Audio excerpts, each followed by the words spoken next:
Salut, avant que la vidéo commence, je tenais à faire un petit point sur le partenariat avec Pokélite en ce mois de décembre. À partir du moment où cette vidéo sort dimanche, les coffrets Pikachu VMAX Zénith Suprême sont de nouveau disponibles sur la boutique. N'hésitez pas à passer par le lien en description pour faire vos commandes. Avec le code KIRA, vous avez la livraison offerte à partir de 100 € d'achat. Si vous sélectionnez 3 coffrets Zénith Suprême Pikachu VMAX, vous aurez vos frais de port offerts. Et si vous passez par le lien en description, vous gagnez une participation au tirage au sort de fin d'année qui, je le rappelle, sera composé de différents items, dont notamment du EV8. Je prends pas plus de temps avec l'introduction, je vous propose de regarder la vidéo bien tranquillement. Bon visionnage. Salut à tous, j'espère que vous allez bien. On se retrouve aujourd'hui pour une nouvelle vidéo. On va parler encore une fois de EV08 étincelle déferlante. Le but de cette vidéo, ça va être de faire une sorte de récap finalement de ce mois de sortie à peu près de EV08 pour répondre à la question que pas mal d'entre vous se posent et m'ont posé. C'est est-ce que au final, avec un peu de recul, EV08 serait pas une série qui a été un petit peu surcotée, qui a été survendue, notamment grâce au Pikachu qui a été mis en avant. Mais finalement, est-ce que l'intérieur de cette série ne serait pas si bien que ce que on peut croire au premier abord ou que ce qu'on a pu penser en voyant la série arriver? Est-ce que les influenceurs nous ont fait perdre un petit peu notre esprit critique, ou est-ce que finalement cette série ça a vraiment été, comme j'ai pu le dire, un renouveau de Pokémon, en tout cas un renouveau du bloc épée et bouclier? Écoutez, je vous propose qu'on voit ça ensemble dans cette vidéo, donc n'hésitez pas à vous installer confortablement et puis commençons cette vidéo. Pour parler de ce sujet, j'ai décidé de vous faire une petite ouverture de deux tripacks étincelles déferlantes. Ces deux tripacks là, ils viennent directement d'une promo qu'il y avait pendant le Black Friday chez King Jouet, que je vous ai partagé du coup d'ailleurs sur YouTube, au cours d'une petite vidéo YouTube qui est sortie un matin comme ça de façon complètement random. Et à côté de moi, j'ai également le set de la série étincelles déferlantes. Le but, ça va être essayer de voir ensemble si effectivement on a peut-être surcoté cette série par rapport à ce qu'elle contient réellement, par rapport à ce qu'il y a à l'intérieur de cette série, ou est-ce que au contraire on avait bien flairé le truc et on se retrouve avec une série qui est vraiment incroyable. Alors on va dissocier deux choses, hein. On va dissocier le plaisir de l'ouverture, les taux de drop et tout, avec ce que contient réellement la série. Parce que les taux de drop, ça peut complètement foutre en l'air l'appréciation objective de cette série. Et justement, le but, ça va pas être de se dire, la série est bien, mais vu qu'on drop vraiment jamais, la série est nulle. Parce que dans ce cas-là, EB7, Évolution Céleste, serait vraiment nul, hein, si on réfléchit comme ça. Mais le but, ça va vraiment être de se dire, est-ce que ce qu'il y a à l'intérieur de cette série vaut le coup, et est-ce que ça vaut le fait qu'on ait une hype sur cette série et qu'on ait eu par exemple des ruptures de stock ou autre. Ok, on est bien. Alors on va ouvrir, ça fait longtemps que j'ai pas ouvert de booster. En termes d'AR, moi mon AR préféré c'est le Barpo bien évidemment. Mais effectivement, si on pourrait choper le petit Latios, le Malvalam, le Morpheo, j'aime énormément également. Le Hermure est très joli et le Créfolet, pourquoi pas. Donc comme je le disais, là j'ai la série à côté de moi et il y a quand même pas mal de cartes qui sont plutôt jolies. Alors le but ça va être également de comparer avec ce qui s'est fait avant, notamment sur EV6, EV7, tant en termes d'illustration que de Pokémon utilisés. On n'aura rien. Oh oh là là là là, qu'est-ce que je dis? Ok, premier booster, une petite Latias Full Art. Honnêtement, quel bonheur, hein, quel bonheur. Premier booster, j'ai pas encore ouvert un seul booster de cette série là, c'est la première fois que j'en ouvre. Donc écoutez, très content. Je me souviens plus un peu des cotes, mais j'imagine que ça rembourse quasiment le tripack. Surtout que le tripack je l'ai eu à 13 € unité. Donc honnêtement, très très content de cette première pioche, c'est vraiment cool. Bon dans les AR, écoutez, je vais regarder vite fait, mais je pense que c'est une des seules AR qui m'intéresse finalement. Il y a le Kyurem noir que je trouve extrêmement joli aussi. Le Kyurem noir qui est très très beau. Bon, il y a le Pikachu effectivement, hein.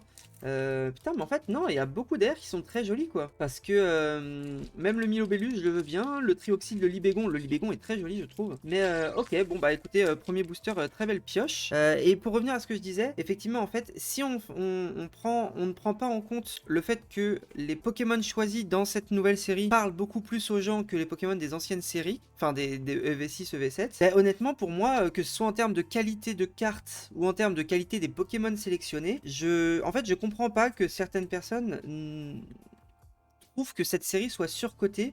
Alors effectivement, le Pikachu est pas forcément au goût de tout le monde, notamment notamment, comment dire, avec la couronne stellaire là, la couronne de toutes les couleurs, effectivement ça peut poser problème à certaines personnes, et je le comprends, hein, c'est un choix artistique qui est quand même assez spécial. Il y a beaucoup de gens qui ne l'aimaient pas au début. La remarque qui revient effectivement, quelqu'un me l'avait dit sur Discord, mais c'est que bah, quand c'était Dracofeu qui est sorti sur EV3, tout le monde critiquait l'effet Terra Crystal, et maintenant qu'on a un Pikachu alternatif qui est sorti en Terra Crystal, bah les gens commencent à dire que c'est joli tout ça. Alors je suis d'accord, mais en même temps, bah force est de constater que bah, la carte est belle quoi. Et donc, en dehors du fait de l'effet Terra Crystal, je pense que c'est surtout la façon dont ils ont illustré le Pokémon avec le Terra Crystal qui fait que la carte de Dracofeu EV03 est pas si belle que ça. Toujours pas d'AR pour le coup. On n'aura rien dans ce booster, dommage. Et oui, donc finalement, c'est peut-être pas tant le Terra Crystal qui n'a pas été apprécié, qui a été décrié, mais surtout la façon dont ça a été utilisé. Parce que sur le Dracofeu, bah, on voyait qu'il y avait cet effet un petit peu prismatique qui du coup rendait la carte, bah, qui lui donnait un effet spécial et qui pouvait ne pas être apprécié par un certain nombre de collectionneurs. Là, sur le Pikachu, on n'est vraiment pas sur le même type d'illustration. Il n'y a plus du tout l'effet prismatique, hein, on est sur un effet lisse de carte, on va dire plutôt standard finalement, et donc on n'a pas ce problème là. Après de l'autre côté on a d'autres alternatives, et je vais prendre l'exemple du Latias. Alors effectivement il y a la hype autour du Latias parce que le Latias Latios, enfin voilà, on sait très bien de quoi on parle, mais après le Latias a toujours été un Pokémon très apprécié, la carte est vraiment superbe, il y a son duo Latios dans le set. Et en fait, finalement, il y a des objectifs dans ce set. Et là où dans EV7, EV6, bah, c'était très dur de trouver un objectif, je trouve que la carte est vraiment très belle. Et effectivement, on reconnaît bien la patte de Shinji Kanda, hein, pour le coup, sur ce Kecleon. Je trouve que c'est vraiment flagrant. La carte est vraiment très très jolie, je trouve. Voilà. Je sais pas ce que vous en pensez, mais je trouve que c'est bien aussi de s'arrêter de temps en temps sur des petites cartes qui, prime abord, bah, on pourrait y porter peu d'importance. Mais pour le coup, voilà, ce Kecleon, je le trouve vraiment magnifique. Et où j'en étais, je viens de me couper moi-même. Et oui, voilà, finalement, en fait, en dehors du fait qu'ils utilisent des Pokémon appréciés pour ramener les gens, bah, il y a quand même des cartes à chasser dans ce set qui sont vraiment très intéressantes. Même en termes de dresseur, le regard de Jasmine, je trouve que artistiquement, la carte est très belle.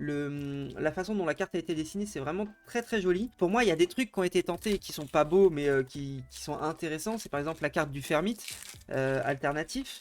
Malheureusement, ils peuvent le mettre dans n'importe quelle position qu'ils veulent. Le Pokémon ne sera jamais intéressant, finalement. Ils n'arriveront pas à en faire quelque chose, hein, malheureusement. Mais voilà, de l'autre côté, on a quand même le Latias, on a le Milobellus, le Pondralugo. Effectivement, peut-être que cette carte-là n'a pas trop d'intérêt. Mais finalement, dans EB7, il y avait aussi un Charmina alternatif qui n'a pas d'intérêt. Enfin, voilà, globalement, ce qu'il faut se dire, je pense qu'il faut regarder la série dans son ensemble et se rendre compte que qu'on aille des cartes simples, communes, comme le Kecleon que je viens de montrer là, ou des alternatives comme le Milobellus, comme le Latias, sans parler du Pikachu, hein, bah honnêtement, je trouve que bah, pour moi, la série est réussie, quoi. Quand on regarde les AR, je suis désolé, hein. Bon, sur les full art, il n'y a pas à dire, je pense que c'est la meilleure série de Écarlate et Violette. Mais quand on regarde les AR, bah, je suis désolé, le Hermure, la qualité du travail qui a été effectué sur le Hermure, c'est vraiment très propre. Le Malvalam, je suis du même avis. Le Barpo qui communique avec le Milobellus. Le Latios qui communique avec le Latias. Enfin, je suis désolé, mais pour moi, c'est vraiment une série qui possède beaucoup d'éléments qui nous montraient les signes que ça allait être une série incroyable et pas juste overhype. Alors, effectivement, peut-être que la hype est poussée par du scalping, par des quantités astronomiques de stock qui sont gardées de côté par des boutiques, peut-être. Enfin, je sais pas, voilà. Mais je suis désolé, pour moi, il n'y a aucun argument qui va en la faveur de dire que ce set est vraiment mid-tier et que donc l'argument c'était que finalement EV7 serait peut-être même mieux que ce set là. Bah non, je suis désolé, en fait enfin je vois pas de raison de dire ça.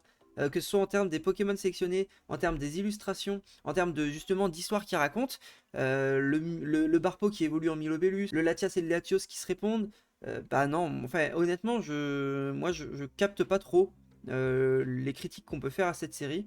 Parce que, alors effectivement, il y a du Limonde, il y a du Denticris qui sont des Pokémon dont personne n'en a rien à foutre.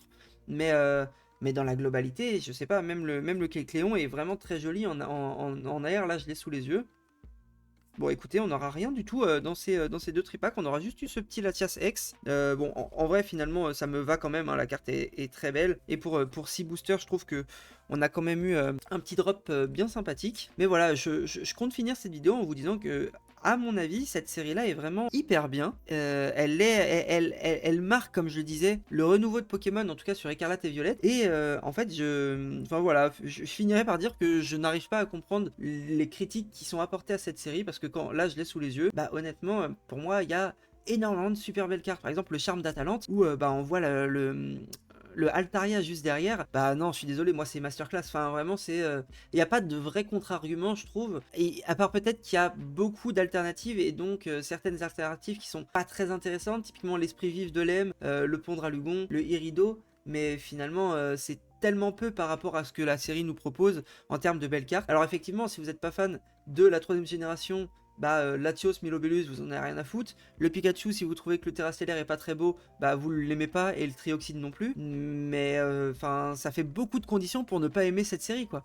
Donc voilà, si je devais la noter par rapport au reste du bloc sur 10, bah, moi je pense que cette série elle prendrait facilement un 9, parce que il y a tout, en tout cas il y a tout ce que j'aime de façon subjective, il y a tout ce que j'aime dans cette série, quoi. Alors que sur EV7, bah peut-être que certaines illustrations étaient belles, mais qu'est-ce que j'en ai à foutre de tirer un Terrapagos alternatif? Alors que là tu me sors un Milobellus, un Latias, bah là on parle. Donc voilà, écoutez, c'est tout pour moi, j'espère que cette petite vidéo vous aura plu, j'espère vous avoir fait comprendre mon point de vue sur cette série. Je sais pas si le vôtre a changé ou s'il est toujours le même. En tout cas, voilà ce que je pense de ce set. Et en fait, pourquoi je trouve que ce set est vraiment hyper important pour les collectionneurs, c'est qu'il permet également pour les boutiques de se remettre un peu, de sortir la tête de l'eau des dernières séries qu'il y a eu. Et faut pas sous-estimer ça, faut pas sous-estimer le fait que c'est les boutiques qui permettent aussi de faire vivre cette communauté Pokémon, de faire vivre notre passion. Et donc des séries comme ça, on en a besoin, même si des séries qui viennent juste de faire un petit clin d'œil en mode, vous voyez, on sort des trucs uniquement pour que ça marche. Enfin voilà, pour moi,